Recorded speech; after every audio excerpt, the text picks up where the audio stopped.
Welcome to another episode of State of Affairs. We are having conversations that matter. Serbian-American Voters Alliance, in partnership with Serbian Radio Chicago, is bringing to you all of the new political guests and talking about the new political landscape that we are facing after the past election. I am delighted today to welcome Armen Sahakyan. He is the executive director of the Armenian National Committee of America, and he also serves as their Western director. Armen, welcome to State of Affairs.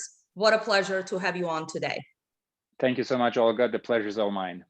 So please tell me about your organization. You have been very, very proactive in mobilizing that grassroots moment within your community. Talk to me about the history of the organization, and then how is it that you are in fact so successful within that ethnic landscape? Certainly happy to do so. So the organization just recently celebrated our 100th anniversary. So it's been certainly a multi-generational grassroots campaign that has brought us to this point. It initially started as the American Committee for the Independence of Armenia, ACIA, and it was largely led by US statesmen in trying to secure a US mandate over the newly independent Armenia that came out of the ashes of the genocide and was facing existential threats by its surrounding neighbors. Unfortunately, after World War I, the US took a more isolationist foreign policy, and so the Senate turned down the US mandate idea, and that's part of the reason why Armenia succumbed to the Red Army and fell under Soviet occupation for 70 years. And then the other half of Armenia that was created by President Wilson through his arbitral award to this very day is under basically Turkish control. So then in the 1940s, the organization reconfigured itself and turned into what now is known as the ANCA, the Armenian National Committee of America.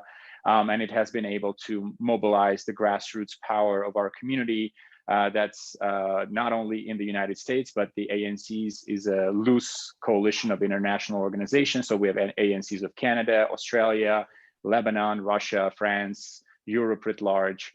And so there is some coordination of sorts that takes place on that ground. But of course, the ANCA is probably the largest and most influential. And the Western region of the ANCA is home to the Los Angeles community, which is probably the largest hub of Armenians outside of Armenia itself. So that's effectively the background of the organization. As I mentioned, we are the largest and most influential nonpartisan Armenian American grassroots advocacy organization, and our entire mission is to serve the Armenian American community and Friends of Armenia in the United States. So US citizens who are of Armenian or non-Armenian descent that feel strongly about Armenia and Artsakh and push policy priorities on the city, county, state, and federal levels. Excellent. And just in terms of understanding for our Serbian American community how this process works, ANCA is registered as a 501c4, as an advocacy organization, unlike what we are currently as a PAC. But talk to me a little bit about the difference and how important it is to have all these different aspects and all these different organizations, in fact, work together, of course, staying within their own legal parameters, but working together for the common goal. Yes, that's an excellent question, Olga. And I'll say that there's basically at least three different differentiations that organizations can take on: 501c3, 501c4, and of course, PAC, political action committees.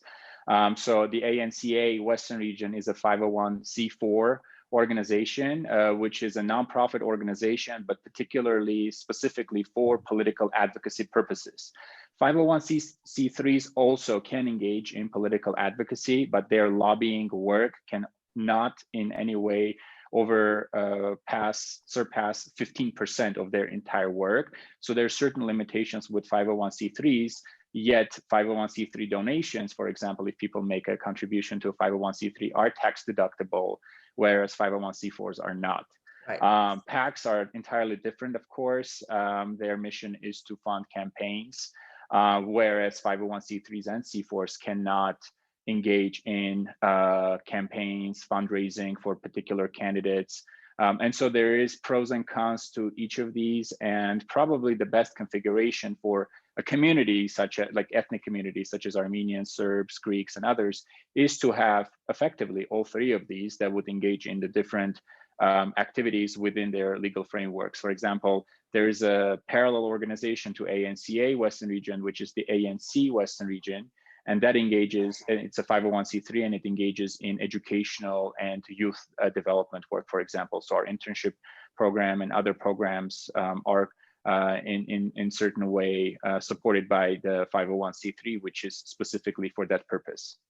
So that's the long story short here, yeah. Yes, and that's exactly what our community needs to hear, especially because we've had some lacking, I would say, in this type of organized efforts. There have been some previous efforts, of course, that have taken place, especially during the 1990s, and more or less successful or not successful.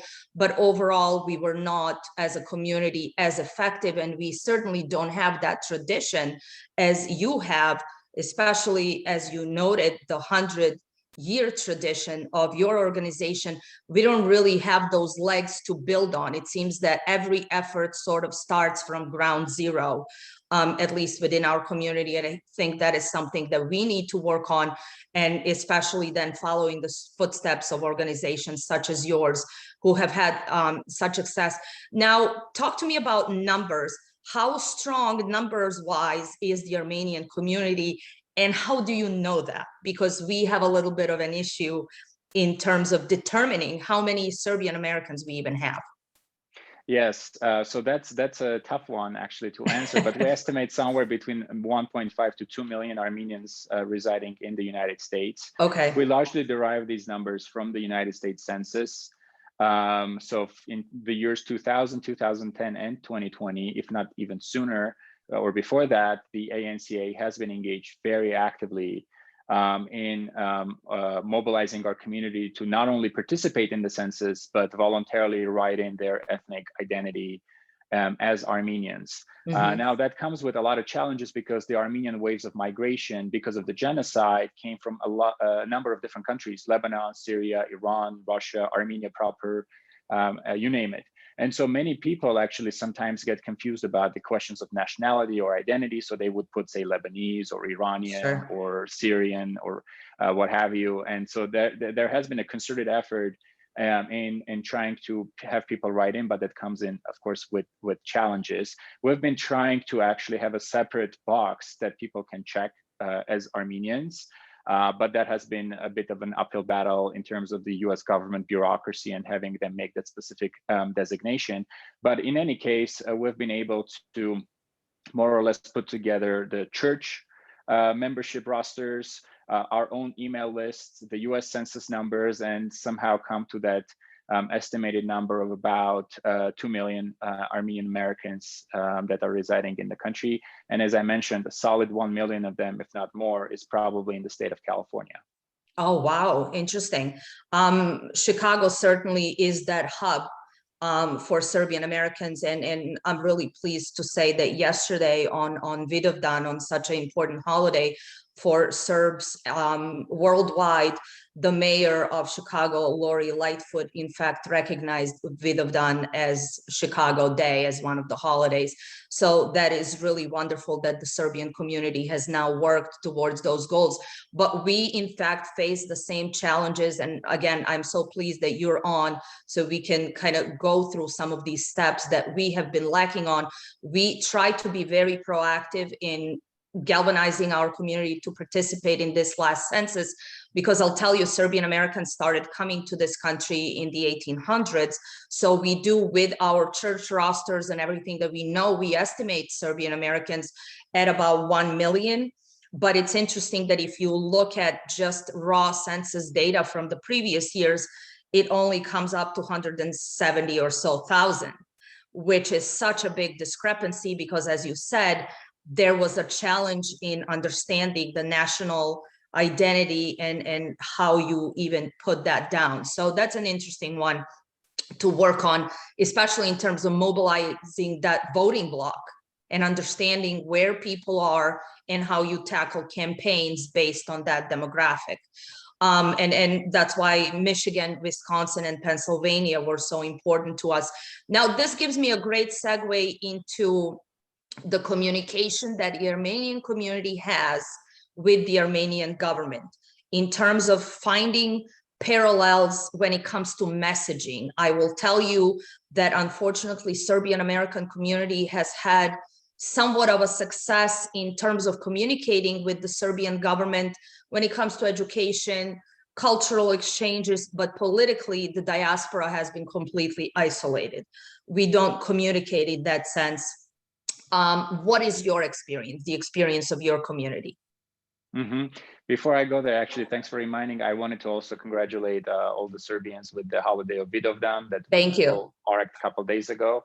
But in addition to that, yes, to your particular question, of course, the Armenian diaspora was mobilized even before the Armenian independence in 1991 from the Soviet Union.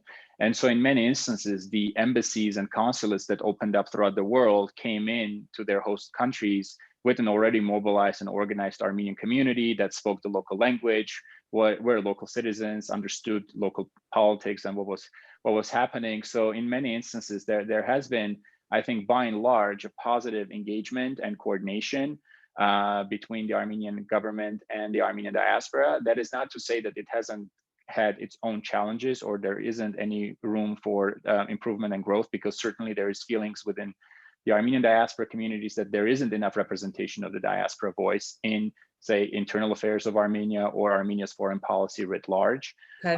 One thing I want to make especially clear, just as a disclaimer, is that obviously we do not work for the Armenian government. Sure. We work for the Armenian American community, and yet I think the challenges that the nation faces overall are so grand that it does require a certain level of coordination of activities.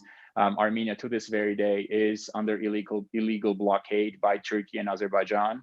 These two countries are also in tandem denying the Armenian genocide and also making new threats of genocidal intent against Armenia and Artsakh. So this is something that has, I think, coalesced the entire worldwide Armenian diaspora and Armenians in the homeland, because there is this feeling of still existential threat. I think, I mean, as tragic and unfortunate as it sounds, that has been, I think, one of the main forces that has kept the Armenian people by and large united. One rift that, for example, happened, and it's by no means a secret, is when the Armenian government back in 2009 signed protocols with the Turkish government in trying to normalize relations. But the protocols did entail the creation of a historical commission that would re-examine the Armenian genocide. And we saw that as a ploy by the Turkish government in trying to effectively push this under the rug and close out the chapter on Armenian genocide recognition, which have spent tens of millions of dollars worldwide in trying to fight. So there have been certain disagreements, very stark disagreements between diaspora organizations, or in particular the ANCA and the Armenian government. But I would say 90% plus of all of our priorities are very similar. Our community cares a lot about the homeland, and it does happen to overlap with what the government mostly is trying to accomplish as well. Excellent. And that actually is a very parallel story somewhat to what the Serbs have been facing with the challenges of our province of Kosovo and Metohija, and especially since the 1990s and the wars, Republic of Srpska, etc. So finding that lowest common denominator, because again, as I'm assuming, Armenian community, Serbian community is not monolith, right? We don't all view these things the same way, but at the same time, we need to gather around that smallest common denominator. And for us, it would be an issue that is still, as you said, an existential threat to our community of Kosovo and Metohija. And Armenians and Serbs have also shared a common thread in terms of the enemies that we face, together being Orthodox Christians. I want to truly commend you and the entire Armenian community on your perseverance in pushing towards the recognition of the Armenian genocide. something that, as you said, Turkish government has spent millions of dollars on. But I have to lean on to that because even the Bosnian lobby, for example, and the Albanian lobby, and I don't know if people understand this, have also leaned against this very powerful Turkish lobby, because again, for Turkey, these are the interests of their wider community. And, you know, we've seen what happened recently with Nagorno-Karabakh, and everything that you face, we similarly face in the Balkans. But it took a long time for the Armenian genocide to be recognized. And it was certainly something that you work on, I'm assuming, on a bipartisan issue. What were the steps to get there? Because Serbs have certainly faced genocide themselves, but somehow we never got to the point of even pushing this forward.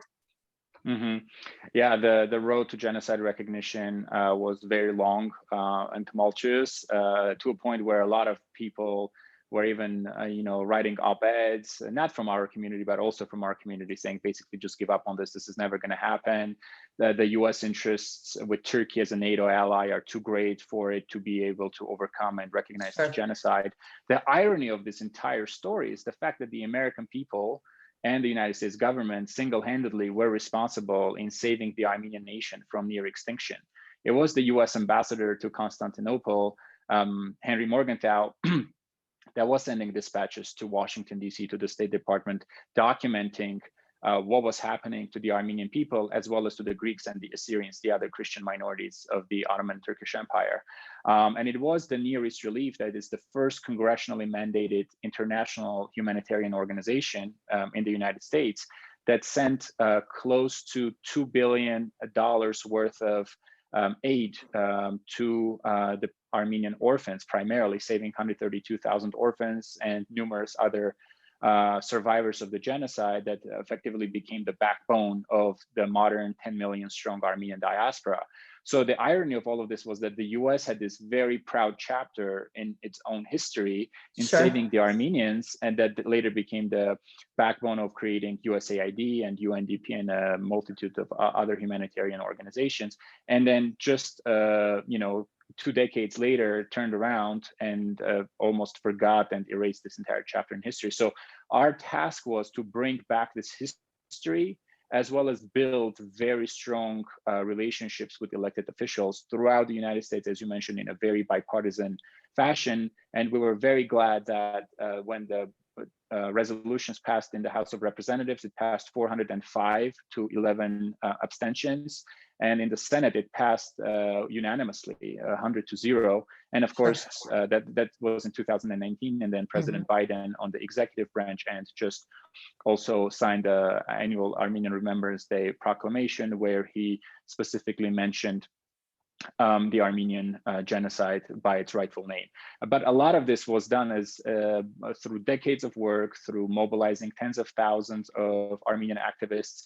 I wasn't around then, but I've heard stories of in the 80s and whatnot, Armenian community jamming the White House fax machines, just inundating them with that. I mean, just, it was a peaceful yet very stark kind of show of protest to what the US government was doing in colliding with the Turkish government in denying the Armenian genocide. But then in addition to that, all of it really boiled down to grassroots advocacy, volunteering on elections, running for elections ourselves. There's currently 3 Armenian Americans in the United States House of Representatives. So they have been big champions of this cause. We have had Governor of California, Governor Dukmajian, back in the 80s. So we've also had Armenian Americans who have basically been pushing this. We have had celebrities like System of a Down rock band, Kim Kardashian, of course, others who have really raised a lot of awareness on this issue too. So it has been a very collective effort on the political, cultural, media, I mean, all the fronts. And it was a tough one to overcome. Because, it's no secret that the Turkish government was hiring Top Guns on K Street in Washington, D.C. in trying to cover up this great crime of their ancestors. Excellent. And so now talking about this grassroots advocacy, something that Serbian-American community has been challenged by, simply because we really don't have a habit of getting engaged consistently in this manner. Just sort of to address the elephant in the room, for us at least, getting funding for all of this? Because again, we understand that lobbying and just playing politics as a contact sport is something that needs an immense amount of funding. We are just slowly getting there. What have been the challenges for you? Is there something that you can recommend even? How do you go about getting people to understand that this is for the common good, and individually potentially donating here and there to a campaign, you're just but a number, rather than putting all of this on, as they say, a big pile, and by those dollars having more effect on policy and on legislation? Yeah, that's a great question, and I think one that every community faces certain challenges with. We certainly do as well. There's 2 points I want to unpack. One is donating to the community organizations, and second is donating to campaigns proper. As when it comes to community organizations, especially advocacy and lobbying work, the unfortunate reality of it is that a lot of the work doesn't happen in front of people's eyes. A lot of it is, communicating in the back channels, building these relationships, something that you don't necessarily even want to go around and advertise exactly what you're doing, or what your tactics and strategies are. And people have a hard time translating their $1 donation to a $2 output at the end of the day, especially when, for our community, say if you're very passionate about the Armenian genocide recognition, this may have taken an entire lifetime. So at some point, people may at some point people may get disengaged or disappointed in the whole process. So a lot of the challenges that we have is making sure that our community feels that there is progress being made, and to the extent possible, we share as transparently as possible exactly what we're doing. And part of that happens during our annual gala banquet awards ceremony. ANCA Western Region brings together over 1,300 people. Solid 100 of them are elected officials that we invite from all across. We honor deserving individuals from our community, elected officials who have been champions of our cause, academics, media personalities, writers, actors, you name it. And so that's a way for us to kind of bring about the year's worth of activities, showcase it to our donors, to our supporters, to our community, and that way reinvigorate the energy and chart the course for the next year. So that has been one way we have been able to overcome that challenge, where you spend one evening and share with your community and donors what you have been able to accomplish, because obviously our work isn't just confined to Armenian genocide recognition. There's plenty of other issues, including local community issues here in the United States. So that has been one way we've been able to, I think, overcome that. And over time, people just, become accustomed to supporting if they see the value and the energy in the work. But the part of the challenge, let me just finish on this part, is the fact that, to sustain a diaspora community, it's not only enough to have a lobby. Obviously, you need to have schools, you need to have cultural organizations to keep the language, the cultural traditions alive. You need to have, of course, religious institutions. More often, they are the leaders in this process, coalescing the rest of the community and different clubs and organizations around them. So sometimes people also feel the fatigue of having to donate to the school and to the cultural organization and to the church and to the lobby. So that's also another challenge that I think a lot of diasporic communities are facing. And it is important to instill this culture of giving.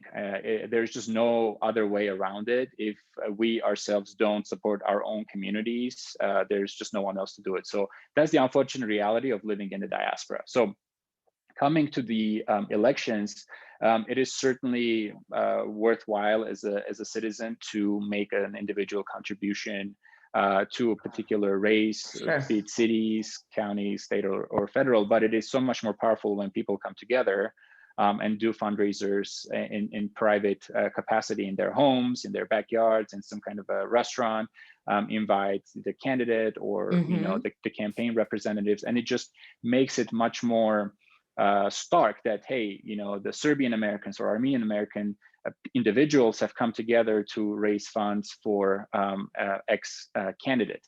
Sure. PAC is, of course, another way where people just contribute to the PAC, and then the PAC itself decides how much of a check to cut to a particular candidate. But it is much more powerful. Of course, it's a no-brainer that when people come together around a cause, it just makes that contribution so much more meaningful, rather than 10 people individually sending their checks to a campaign without a kind of a backbone or a message behind it.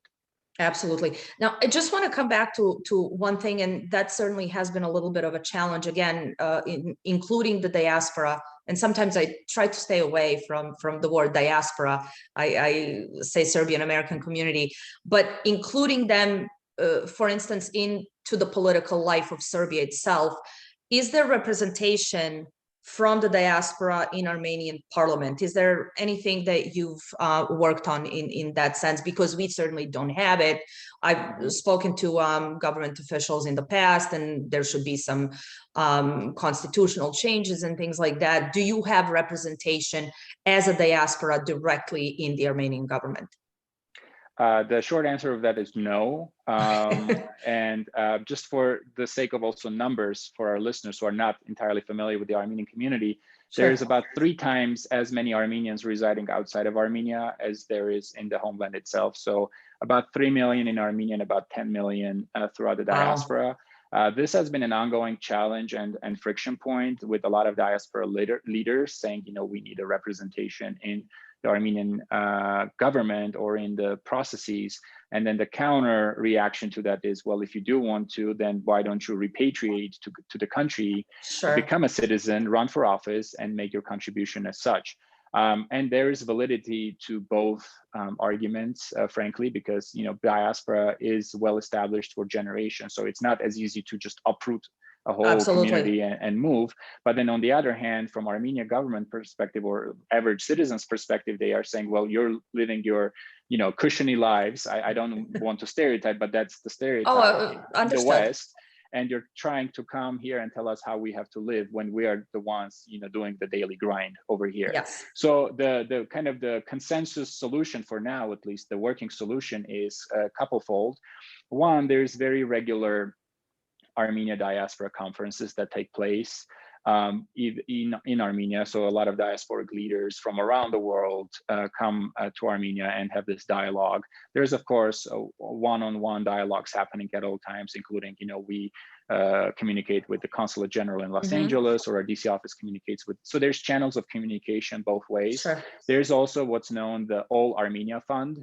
That is a charitable foundation established all over the world. It has affiliates in the United States as well that raise funds during Thanksgiving, actually, is the telethon. And then they sent those funds to Armenia for humanitarian projects, drinking water, roads, schools, hospitals, you name it. And the grand leadership of All Armenia Fund is made up of state ex officio leaders, as well as diaspora community organization leaders. Over its lifetime, I think it's been able to raise over $1 billion, if not more. I may be speaking about the numbers. So that's been one meaningful way where diaspora and Armenia have come together to raise funds and utilize the financial capacity of the diaspora in making certain investments in the daily livelihoods of the people in the homeland. But these are just, one-off kind of solutions. They are significant, but I don't think enough. So Sure. It's definitely work in progress. And there have been a lot of proposals that have been thrown around, but none that have really taken root in terms of very institutional diaspora representation. Because the other part of the question is, well, who gets to claim to represent the diaspora? There is no elections, there is no elected officials per se. There's organizations that have membership. But does one organization get to claim it versus another? Or if one person is not affiliated with any organization, how do they get represented? So there's all of these other very complicated questions in play. So that's why there have been these sort of interim solutions, at least for now, that seem to be working to a great extent. Sure, and that is something, of course, again, as a disclaimer, not as a PAC, but just individually, as I've been involved previously in politics and different aspects of that bridging the gap between diaspora and the Serbian government, advocated that, the diplomats are bound by a diplomatic protocol. Hence, we as Americans, in fact, are not. And we can be that unofficial diplomatic corps of our specific communities. But now, this brings me to maybe a final question, and I don't mean to delve into politics, which is something that I live and breathe consistently, but just coming off of 2020, which was such an odd year for all of us. And as a community, again, as Americans, we understand the challenges that we face in that ethnic aspect and how we push for issues that are important to us. But at the same time, as I said, we're not monolith communities. We disagree just about on a lot of things when it comes to even the polarization within the country right now. How have you bridged that gap to come around some common interests, and on top of it, even having representatives within the political landscape? Are people more bound to them just by the fact that they're Armenian, or they may be bound to them whether they're Republican or Democrat? Because that certainly has been a little bit of a challenge for us. We seem to kind of divide on some of these issues. How do you bridge that gap? And I guess, how do we now instill the belief in the bread and butter American issues that we all face, aside from foreign policy, electoral integrity and things like that? How do we as communities present this to our respective diasporas? Yeah, that's a very critical issue, and one we face, of course, on a daily basis and are cognizant every moment of our work. As I mentioned earlier, ANCA is a nonpartisan organization, but that doesn't mean we don't work with political parties, because obviously we do. Before we used to say we're bipartisan, but I like to say nonpartisan, just because there's more than two parties or factions within parties. Yes. And that's what we've been trying to cultivate. First and foremost, our mission is to make sure that the Armenian American community understands their rights as citizens when it comes to voting and participating in civic processes, be that census, redistricting, elections, campaigning, and whatnot. Because if our community is not mobilized and participating, regardless of which party they vote for or candidate they vote for, we are a non-factor to begin with. So first and foremost, our challenge is to do that. And that's why we have the high votes, we call it high votes campaign, where it's been around for over a decade and a half.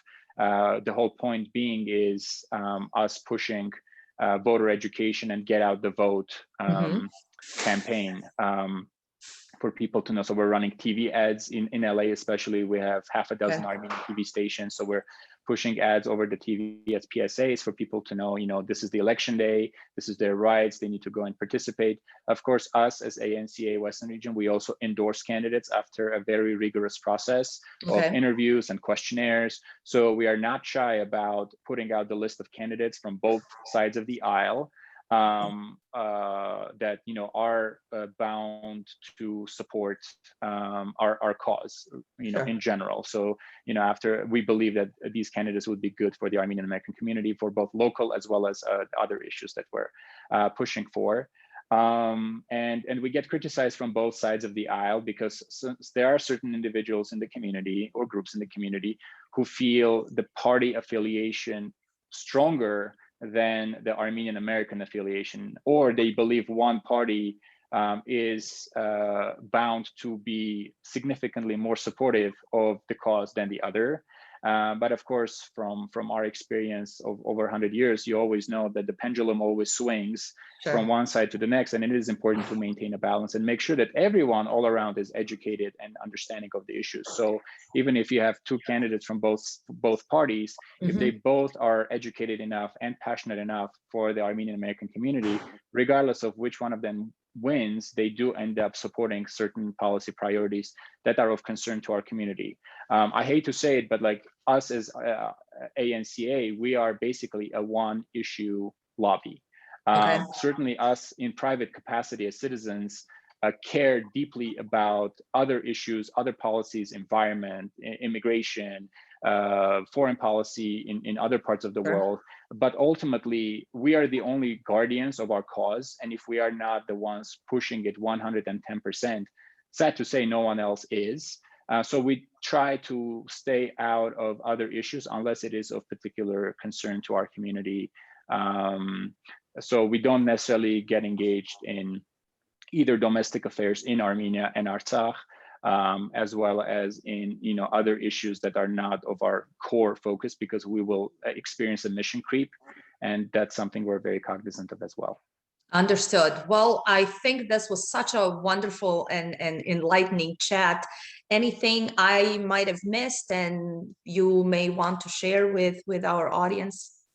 Sure. I mean, there's certainly a lot to unpack. Olga, Yes. First and foremost, thanks again for this opportunity. And I look forward to many other opportunities, as well as hosting you and other Serbian-American leaders to talk more about the Serbian community and the history, because as we all know, there's such a historical kinship and mutual affinity between our nations and communities. And I think there's so much potential for us to unpack.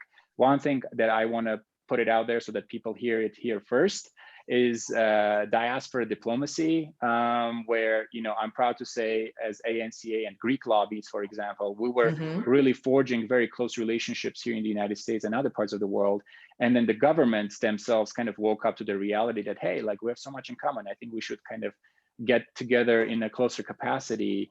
So we will take small credit for bringing Greece, Cyprus, and Armenia and Artsakh closer together as the communities and diaspora leading the charge. So my sincere hope and dedication is for the Armenian American and Serbian American, as well as other communities throughout the world, communities coming together, forging a much closer bond, because I think the sky's the limit for us, and hopefully also seeing the same replicated on the state-to-state level, because I strongly believe, at least, in the alliance between Armenia, Serbia, and other countries that share so much in common historically, as well as future oriented. So thanks again for this opportunity, and I look forward to much meaningful engagement with you and the Serbian American community throughout the United States.